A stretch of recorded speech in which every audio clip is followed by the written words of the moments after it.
ndoy waaw parce que nag daf fi ba benn Pokola Balde waaw ñaar caatu Daouda Fall waaw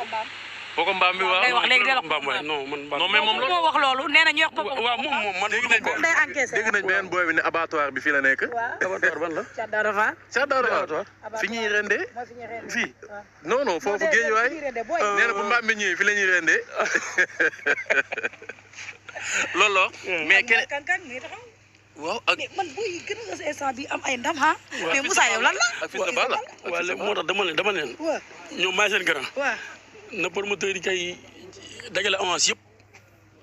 ñaata avance nga lim 4 nga lim 4 waaw na may toog 4 avance yi Moussa Ndoye da ngay toog rek kafa la kafu non kafuma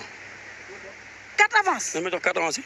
ñoom ñëpp ku njëkk a ñëw ku ñëw baax na sama non si Poko mbaam non man non Pokola du ma mbaam non man du ma lim mbaam non Pokola ñu baal ma Caat Daouda Fall mais yow foo ci génnee Birima